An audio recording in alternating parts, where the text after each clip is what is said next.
Today, we're talking about creating a personal brand identity, not only how to create it, but what to do after you've created it. Jumping right into it, this is kind of what I'm talking about. These are going to be the two main discussion points we'll talk about. So creating your brand and then expanding a brand. So I specifically wanted to bring up expanding at the end because a lot of people create their brands and don't know what to do afterwards. So I'm here to teach you how to do both, where to go, literally start to finish for your personal brand identity, all right? So we have it divided this way, and we'll just go one at a time. We're going to start with creating a brand. So this is where you have not your blank slate, okay? This is what we're gonna do. This is how I created my personal brand and the process that I went through. So that's pretty much how I'm going to share it to you guys. I'll show you some examples as well. This first section, creating a brand, this is the things we're going to talk about. So the idea is that you need to completely reset.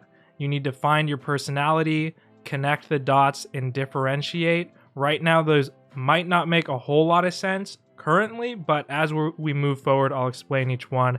And they should be pretty straightforward. We'll just go one at a time. Creating a brand, step one, completely resetting yourself. So what exactly does that mean? Anyone who is here for the first time that I streamed this presentation probably knows this phrase that I use at the very start. The general idea here is that when we're creating our personal brand and what our personal brand is, what it means, we assume that we know who we are already. And because of that, we skip a lot of the design process. So a lot of designers have a way that they go about things with clients, and here's my whole process from start to finish. And because we assume that we know who we are already, we'll skip some really crucial steps in that process. And it's a completely different experience when you create your brand because you need to get into the specifics. So basically what I mean by that is in order to create a successful brand for yourself, you need to treat yourself like you are a client that you've never met before. That's kind of what I mean by complete reset. You just have to shift your perspective and assume that you have no idea who you are, and it's your job to discover these things. So you'll have some pieces to work with, and I'll talk about that a little bit, but the main thing is that when you're creating this brand for yourself, you need to start completely fresh so you don't miss any of those important steps like I mentioned earlier, okay? And in order to do this, like I said, you need to go through the full design process, and I will show you guys what I did for my personal brand and the process I went through. But that's the importance of resetting, is you get to start back at square one and go through the full, thorough exploration of who you are, what you're about, and how that translates to your brand identity. So that part's pretty easy. So creating your brand, that's step one, completely resetting yourself. It doesn't take a lot of effort. It just takes that thoughtfulness to recognize you need to start from square one, right?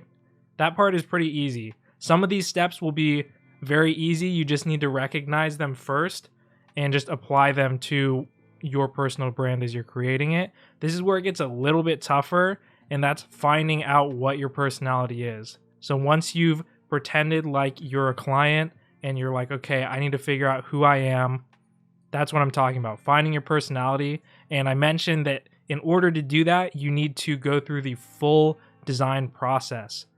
So what you see here, these 5 steps, this is kind of a bare bones standard design process. This is what I did for my personal brand that you see on Twitter and on this presentation. So you start off with questions, research, exploration, execution, and refinement. And again, I'm going to go through each of these steps individually, and we can just briefly brush up on each one. But the most important thing is these first 3 steps: questions, research, and exploration. You should not even touch Illustrator, Photoshop, whatever. You should not even be thinking about any designs until you've finished these steps. So a lot of people, they get very eager and excited, and they just immediately, and this is myself included, especially when I was in high school, is you just want to hop on Illustrator and just start making the logo, right? Or Photoshop and just like trying stuff out. But you're going to waste a lot of time doing that because you'll end up backtracking a lot, right? you'll create something and you're like, oh, is this really me? This is why people change their logos constantly. If you see people that update their logo every single, couple of months, maybe every year or so, right? It's because they jumped into it too fast and they didn't really give themselves the opportunity to explore who they are, what they're about, and create a brand identity essentially that you're proud of. If you're proud of your brand and the way your brand looks, you won't want to change it. And that's kind of how I feel about mine currently. My personal brand, I don't really feel the need to change it because I feel like it's me. When you're doing these first 3 steps, do not start designing yet. This is pre-design stuff, and I'll talk about these ones starting from the top. We'll go with questions. Any of you who've watched my streams or know anything about me know that questions are, to me, the most essential part to the design process and to life in general, okay? You guys know I love questions. So when you're creating your personal brand, these are the questions generally that you should be asking yourself first. So you need to ask what your background is, your objective, your audience, and your deliverables. And I can talk about those as well, but it's pretty straightforward. This first part of the step of the design process should be fast. It should not take longer than, a day or two, right? You're just trying to identify these things. What are the questions you need to ask so you can start exploring, right? So question your background, your objective, your audience, your deliverables. What are they? Figure out what those questions are, right? And you can come up with more. Those are just examples, but I'm going to talk about those ones specifically. This is another thing to keep in mind while you're asking yourself these questions, and why I said these are just kind of base level questions is because the questions you ask yourself should vary based on who you are as a person, right? So here's kind of the main thing to point out is you've technically been creating your brand your entire life. Even before you were a designer, before you were an artist, before all of that. The moment you were born, you started creating your brand. And that might sound kind of unusual or a little bit crazy, but that's basically how it is. Your brand is your personality. It's who you are, how you've developed the things that you've learned. That's what your brand truly is at its core.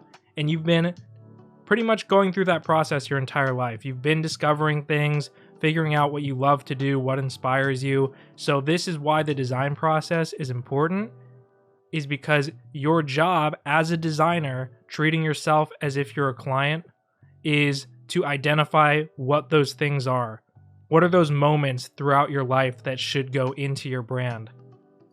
That's why those questions are important. Background, objective, audience, deliverables. Okay? So the first step is just asking those questions. Identifying what questions you need to ask yourself. You can literally just use these 4 questions and you should be already off to a great start for your brand. If you find any more questions along the way, ask yourself constantly, Going into research, this is where you take those questions that you've identified and you start looking into them. This is where you start actually taking action, right? So it's the same points. Researching your background, objective, audience, and deliverables. And this is kind of what I was searching for, but you need to find a way to organize your brand into words. So I think the idea of a personal brand, the reason why it gets really vague and confusing for people when they think about their personal brand is because you have like a general abstract idea of what your brand is just in your head naturally, but it takes a lot of effort to be able to take those ideas and thoughts and actually lay them out in the real world, right? Because right now, these ideas, these thoughts of who you are, your personality, your style, they just kind of float in your head. But if you can find a way to put them into words and organize your brand into words, that'll be a great step for you identifying, like really solidifying what you're about. What are the important points that I need to remember? So this is what I was looking for. And this was when I created my brand brief in 2019. November 2019 is when I started creating my personal brand, what you see on Twitter and stuff. So I created this brand brief to ask myself those questions I had listed earlier and identify them. So in this case, the client would be me. So treat yourself like your own client. I also have the files for this. So on YouTube, I'll probably leave it in the description. But if you want this brand brief template, I have that available for you guys. So yeah, this is kind of the main thing though. Figure out your background. So you have a general idea. Obviously, you've lived your life, so you have a general idea of what your background is. But how often have you actually taken those experiences and put them into words? Especially in something like a few sentences, you need to figure out the most important things about you. So who are you? What's your background? What do you specialize in? So in my case, I say that I specialize in brand strategy, user experience, and motion graphics, and that my design influence is centered around two general creative areas: street culture and the Swiss typographic movement. So throughout my life, I've discovered those two things, street culture, Swiss typography, have always really resonated with me, and I personally really feel inspired by those two things, right? So I also have a list of the people that inspire me. So Joseph Mueller-Brockman, designers, Paul Rand, Massimo Vanelli. Like, these are all designers that when I went through school, I felt super inspired learning about. So that's kind of my background. That's what I like, what I do, and what interests me in general. That's my background. That's how I would define it. Then the project is, when I was creating this, it was basically I need a logo mark that can be translated into a wide design system. So when I was creating my brand, personally, I knew I had a lot of things that I wanted to expand into. I wanted to do YouTube. I wanted to grow my social media. I wanted to create a store, have prints, collaborations with other people. So I already knew going into this, I'm going to have a lot of stuff that I need to make. And in order to do that, I need to create a logo that can be applied to all of those things. I also gave the idea that I wanted it to represent motion design, the things that I do, and also involve the characteristics of the things I'm interested in. So Swiss typographic movement and street culture, right? So this is me basically interviewing myself and what I want out of this project. That's something that's really important when you create your personal brand. You need to ask yourself what you want to come out of it. Why are you creating it in the first place? It's going to take a lot of effort, so you should figure out what the reason is, right? Is it to grow your business? Why do you want to create a brand? Is it because you want to be identifiable to your clients? So ask yourself that first, and that should be incorporated into this brand brief, okay? So I won't get into the details of everything here, but other than that, what the project is, what I need, the logo mark, something that can be applied to a whole bunch of stuff. My audience, so anyone who's into brand design knows that your audience is kind of it's like the center of everything you do is for your audience. Understanding who your audience is. So you need to ask yourself, who are you trying to appeal towards? What community are you a part of? So like in my case, when I was creating my brand, I personally, I owned and still own a street culture brand called Dang. So I'm invested in street culture. I'm also invested in esports, as you guys know. And as of recently, I'm getting into the NFT space too. But that's just identifying who your audience is going to be really important to figuring out how your brand visually can relate to those people, right? And then scope is kind of what I was talking about. Your deliverables, otherwise known as your scope of work, is figuring out what pieces do you need at a minimum to get started. So in my case, what I needed to get started: logo mark, logo type, website, business stationery, so business cards, stuff like that, apparel, packaging, and whatever else down the road. But those are what I need generally to get what I want out of my brand immediately. So those were the things I knew I had to make first. Okay? So that's where your research comes in, is basically interviewing yourself as if you're a client, asking yourself a bunch of questions, right?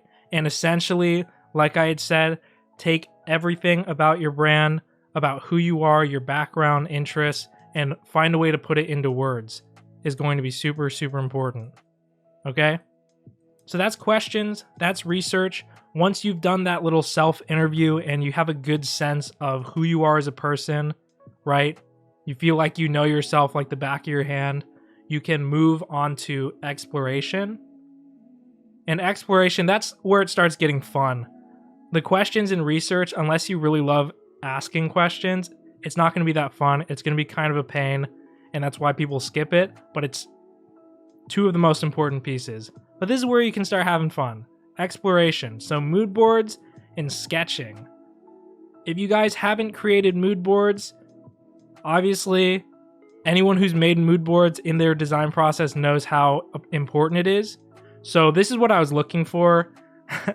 The file that I lost on my computer, but I have it pulled up on Twitter. So when I created my brand brief, I also created a second page, and that was just a general mood board of what I was envisioning when I took all of this information about who I am, what I'm interested in. So if you guys remember, I said that I'm interested in Swiss typography and street culture. So when I was creating my mood board, I just thought about those things, the things that already inspire me and create my personality, the things that I'm interested in. So I looked up, I did some research, I found images. Basically, this is what your mood board is. That's how you differentiate it from a brand brief, is it's taking that brief, putting it into images, right? So I researched into Swiss typography. I found some things that I saw and immediately felt inspired by. I took things that were kind of gritty. When I think of street culture, I think of kind of, that grunge, right?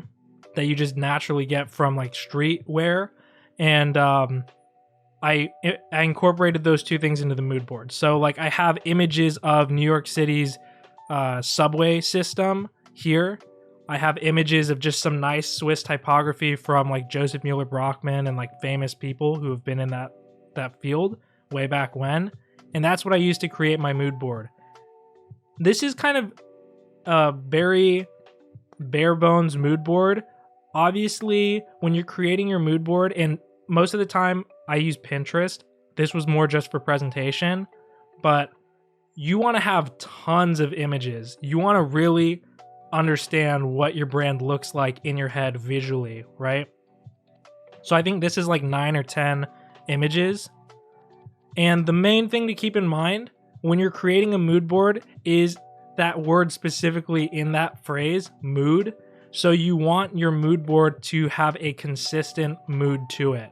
So obviously when you look at this mood board I've created on the right side here, you can get like a general sense, like all of these feel consistent in their style, right?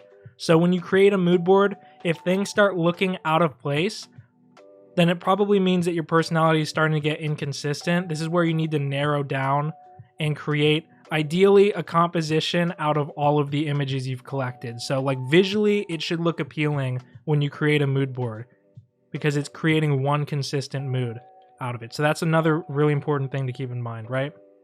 So again, I have these two. I'm going to keep them when I upload this to YouTube. It'll be in the description, the download link. And you guys can use this to create your personal brand as well, create your mood boards, and you can use them for clients too. Use it for whatever you want. That's the main thing about mood boards. That's where you start to transition into taking your words and slowly turning them into visuals like logos and, custom illustrations that you work on, right?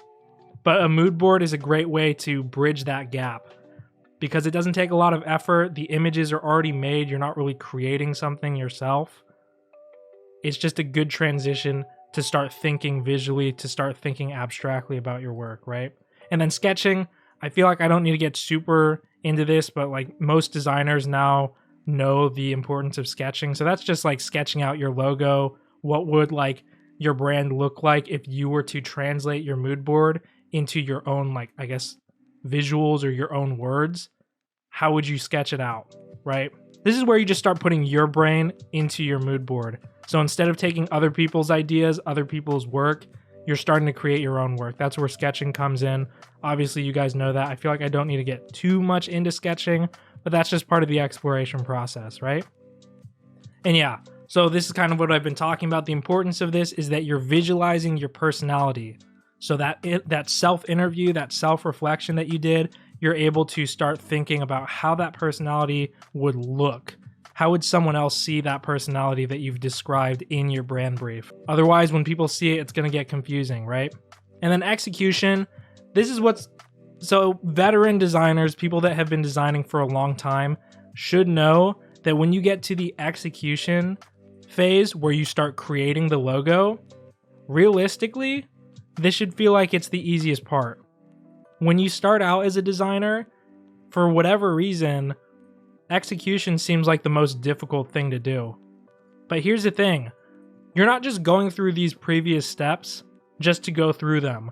The reason why you're doing these steps and kind of taking these steps, taking the stairway up until you finish your brand, is that when you get to the execution phase, it shouldn't feel like a daunting task. Like when you are about to create your logo, you should already know what it's going to look like, what you need to do to make it come to life. This is all based on the research that you did. So when you get to executing on your brand and your logo, it should just be a breeze. That's why you do it. Because rather than biting off something that's bigger than you can chew, you cut it up into small portions when you do a full design process like this, right? Afterwards, refinement. So when you create your personal brand, when you start to execute on these ideas, now's where you start to refine those ideas. So you just start to make it look better, you start to make things more consistent, and refinement goes when you reach the end stage of your brand process. It also just kind of continues. So like for me, I'm still refining my brand. It's been released for like over a year and a half now, but I'm still refining it constantly. That's kind of moving into this next step, connecting the dots. So obviously, when you create a brand, you start off with a logo generally, and then you create those things. Like in my brand brief, I said that I need like a website, I need letterhead, business cards, apparel, packaging. So this is kind of what I mean by connecting the dots. Something to keep in mind is that your brand is your personality. So when you've asked yourself these questions, the research, exploration is all based on this brand brief, what your background is, your interests, the things that inspire you. That is your brand. So your brand makes up your personality, and everything in your brand should feel like you. So I have another example for this. I've pulled up my own personal brand. Basically, when I created my brand and I released it onto Twitter, I made a Twitter moments, and I just thought about all the pieces for my brand. So like I have my intro here. I have like, this is my website. That's what my website looks like. I have it playing. Maybe I can zoom in a little bit. But I basically compiled all of these moments together, because going back to everything in your brand should feel like you. And I think I actually say this in the next slide. So consistency makes you recognizable. This is what I mean by connecting the dots. So when you create your brand, you're taking all these pieces that you've created. So your logo, your website, even the social media template, the graphics, all of this, when I look through it, feels consistent because it's all me. It's all based on what inspires me. It's based on my personality. So nothing really feels out of place. The typography is consistent. And essentially the reason, obviously everything's in black and white, but the reason why all of this is super important is because your goal is to make yourself recognizable to this specific style. This is who you are. This is your personality. So you want people, when they're scrolling through Twitter, when they're on social media, when they see this style, they think of you. And that's the whole idea of being iconic. Like the whole reason why Apple's brand is so consistently minimal and clean is because when you see, and you guys have probably done it before too, where you see something that looks clean and you're like, that looks like Apple, despite it being for a completely other brand, right? So that's the importance of it. Consistency makes you recognizable. That's where you start connecting those dots. All these deliverables that you've laid out beforehand, your logo, your website, your everything, apparel, how do you get them to all feel like you? And essentially, that's only possible when you truly understand your own personality. Like I had said, your brand is your personality. I'm very inspired by Swiss typography, and I use that in my personal brand. It's something that I relate to, right? Here's another thing that's really important to keep in mind and maybe even something that you want to consider earlier in the design process, is differentiating yourself. I think most people that are into brand design know the importance of always standing out from your audience. And in this, I'll keep it pretty brief because I think a lot of you guys already know this, but always standing out to your audience. Obviously, you've identified in your brand brief who your audience is. So in my case, it's kind of younger, around my age, people in esports and people in street culture, people that like buying streetwear. That's my general audience. I have an identifiable kind of age range, group range, and the industry itself. Okay. So when I talk about always standing out to your audience, the your is very important to keep in mind. A lot of you guys know this already, but for the most part in design, I think people say pretty frequently like everything's been done before. Okay? Nothing is new. Everything in design has already been explored, right? So this is why your audience becomes really important, and I'll give an example for my personal brand. So obviously, like I've been saying throughout the stream, like I'm super inspired by Swiss typography and street culture. And I did that when I created my personal brand. What I kept in mind while I was doing that and while I was creating these kind of clean typographic visuals is obviously if I'm inspired by Swiss type, that means that I am not the person who invented this look, okay? This whole small typography, type-based solution, black and white, type is texture, things like that. I didn't invent these ideas, but the important thing is when I was doing my research, I kind of I took a look at what people were doing in the audience that I was, I guess, like kind of aiming towards, right? I thought about esports, I thought about streetwear, and I kind of took a look at what people were doing with their personal brands.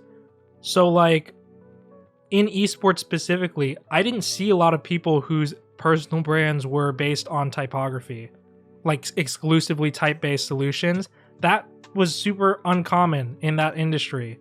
So when you think about your audience, you can create a brand with a personality that's been what you would call done before, you know? But the important thing is that it feels new to your audience. Doesn't matter what other people feel like if they're not a part of your audience that you're aiming towards. The main goal here is that it should feel exclusive to the people who are actually going to be looking at it, right? So I felt really confident when I was creating my personal brand because I just thought to myself, hey, there's not a lot of people that have this type of style in esports, and that's kind of where I'm leaning towards. So it gave me the confidence when I created my brand, hey, this stands out. People are going to see this, and hopefully eventually, if I keep building my brand long enough, they'll be able to relate it to me. And it's the same reason why I made it like so minimal, and like basically in esports, I just noticed people's personal brand always had a lot of decoration. So I was like, okay, perfect. I'll just keep it black and white. It'll be super simple and it'll be something new. It'll be refreshing to the industry, hopefully. Here's also another point, and then I think that's it for that section, is that visuals are for support. They're not for your for the answer, right? They don't answer the problem of creating a personal brand. They just kind of help the idea of it. So this whole time I've been pointing out about everything in your brand should feel like you. It should be based on your personality. So that's kind of what I mean there, is the visuals help portray that idea, but ultimately your brand is based on who you are. So how you communicate, the content that you put out, that is at the end of the day your brand. That's why people watch your content, or why people like your brand in general, is generally going to be because of you, right? So the visual, this is just kind of like a point to keep in mind, that your visuals won't become your brand. You are your brand. So they're really just going to be there to help you out and solidify that kind of like standing out and being recognizable. That was just kind of a side note. So I'll just move on to the next part. So this is the second part, the final step after you've created your brand. So way back at the start of this, here were our 2 points: creating a brand, expanding a brand. All of these slides we've gone through, all of these steps were to create your brand. And at this point, once you've got everything, you've got your logo, you might be asking yourself, what do I do next? Right? Like, okay, I have my logo, like where is it supposed to go now? And This, thankfully, I've been able to discover. So the last time I did a stream like this, talking about personal brands, I actually didn't really know what to do next because I had just released my brand. Like, it was still very new to me, but this past kind of year or so, I've been able to discover, what do you do? Where do you go next? And this is where I'm talking about building a brand. This section is very straightforward, so it should be pretty brief, but the steps that you take after you've created your logo, after you've created your social media graphics, whatever you need, whatever applies to your plan, is focusing on how you're going to release it, how you make it scalable, and kind of the result of what that means. So just to keep in mind, these are the steps you take after you've created your logo and your brand identity. So the release.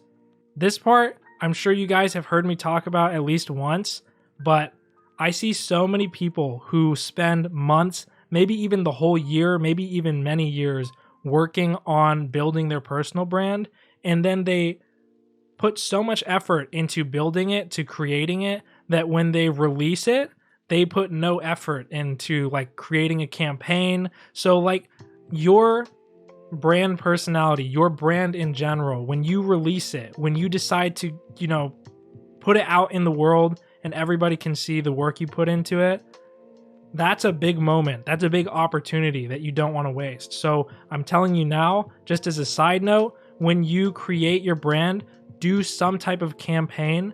And essentially why I'm saying this is because I know a lot of esports organizations, they will put a full year into creating a rebrand for themselves, and it almost never works out because all they do is post a photo of their logo onto Twitter and say, we rebranded, right? New logo. And then that's it. They don't say anything else, and because people aren't used to change, they immediately don't like it. But now people are starting to get used to this idea of campaigning. So that's kind of what this slide is about. You've worked hard for this moment, don't waste it. So when I created my personal brand, I did teasers. I hadn't released it yet. I did kind of like, I treated my Twitter page at that time as a mood board. So I would create little graphics that hint at like, oh, this is the type style that I have. Here's a still from my intro sequence, right? I spent a lot of time kind of slowly releasing pieces. So after this, I put out my intro sequence, right? People seem to really enjoy that, and you kind of just slowly reel it out. Afterwards, I created my website. I put that out maybe a few weeks later. I started posting about just like fun graphics. Like this graphic didn't really have any purpose, right? It just showcases how I made the logo, right? Here's another showcase, just the logo's animated. It doesn't have a specific purpose other than to create that excitement and to showcase, hey, I put a lot of work into this brand. Like I thought about how it's going to move. I thought about how it's going to apply to the website, right? And I just slowly reeled things out. Here's how the background looks like when it's reversed. Here's a photo that I took with some packaging that I had designed, right? You don't want to just dump all of this in front of the viewer. Like you want to hype it up. It's the same when you release a product. Like obviously 100 Thieves does that really well for apparel. We'll kind of hint at it. We'll do like teasers. We'll do a whole campaign. Your brand is a business, right? So that should be your goal. When you create your brand, this is a big moment for you. You want to showcase all of it. You don't have to show your brand book out to the public, but I thought that it looked cool, so I was like, hey, I want people to see this. And this is all very, very simple stuff. I just tried to make it exciting.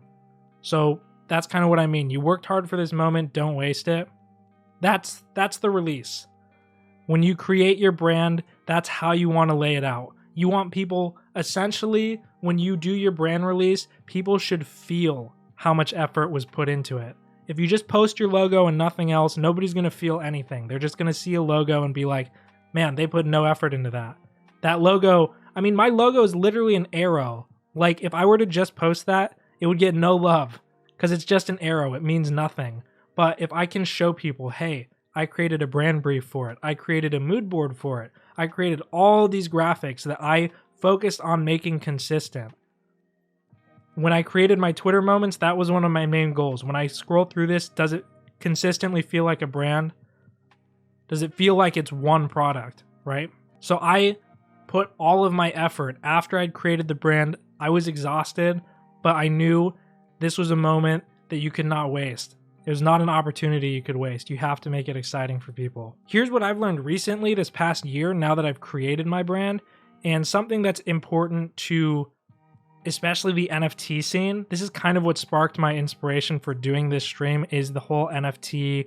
A lot of new artists in the scene who are creating their brands is showing scalability. So you have to constantly continue to grow, right? That should be your goal. Not only as an artist, not as a designer, but just in general, your craft is your business, and you should be able to show that you can scale that business. Just like how Apple started in a garage and is one of the biggest companies in the world, that's how you should look at your brand, right? You're starting somewhere and you're not creating a logo, you're not creating all of this work for yourself just for it to sit still after you've finished it. So your goal should be constantly growing, right? There isn't really a whole lot to say about that, but like for example, in my initial mood board, my brand brief, I said I need a logo, a website, stationery, apparel, packaging. That's all I put. But at this point now, I've learned about my personality. I've created stream graphics for myself. I've done collaborations with people. So you want to be thinking about how your brand can expand and where you should take it next, constantly. So after you create your brand identity pieces, you should always have them with you, right? So like obviously I wasn't planning to make these presentation slides, but that's showing that you have scalability as a brand and that you can keep expanding, you're continuing to grow. The main point here, if you are especially in the NFT scene and you're an artist, if you can show investors that you know how to build a brand, they will be more inclined to buy your work because they know that they'll be getting a really safe investment in. They'll be putting money into something that you will grow yourself, and the value of the art that they purchase will also grow in value. So that's scalability. I'm talking about NFTs, but at the same time, it works for clients too. So you have no idea how much things have changed for me personally when I created my brand and I started treating it like a business and I started growing it, expanding it. All of a sudden, now when I have clients for design work, I can totally relate to them. So like the problems that they have, the things that they need to get done, I can have conversations with my clients now about building a brand and the business behind it, not just the pictures, right? I'm not just creating decoration for them. Now I can talk to them about how it's going to grow their brand, what that means, what is it even, why do they even care about their audience, stuff like that. I can have those types of conversations. So that showcasing of scalability, your personal brand is a perfect example to grow that and to practice those experiences of creating your own business, right? Like being an entrepreneur. So that should be your goal. You're not just growing your skills as an artist, you're growing your skills as someone who knows how to run a business, and your brand is a showcase of that. And I guess I'm talking about this right now, but the last point I wanted to talk about was the result. So showing scalability, releasing your brand, even creating it, this should be the result of all that. Everything we've looked through so far, all of these slides, this is what it leads up to. And I just picked a couple of my favorite points, but the result, the reason why this is important, the reason why you want to create a brand in the first place is it increases the value of your business. So like I said, I can talk to clients comfortably. That means they trust me more. That means they're willing to pay more. When it comes to artists and investors, the value of my business is increased because my artwork is more expensive now, because people that invest in it are hoping to get a profit out of it. And if I can showcase the growth and creation of my brand, they'll be more inclined. So it's all about trust. Trust increases the value of your business. So when you create your personal brand, you're increasing trust. Like I say here, trust in your clients, or your clients' trust in you, and then obviously recognizability. So there's a lot of value in having a brand that can be seen on social media and people identify it as you. So that growing your brand, focusing on creating that consistent visual look, right? That helps create your recognizability as a business. So when you treat your design as a business and you grow that business, that can be really, really important for your job, getting clients, getting investors, things like that. But that's everything. So that's creating a personal brand identity from start to finish. It's never really finished. You kind of keep growing it, but that's the result of growing it and things like that, building a brand and creating it. For people on YouTube, I'm on Twitch right now streaming this. I'm live every Saturday at 2 p.m. Pacific Standard Time. So if you want to catch one of these lecture streams, feel free to hop in one of those streams or follow me on Twitter where I will also update it. So that's it. Thank you guys.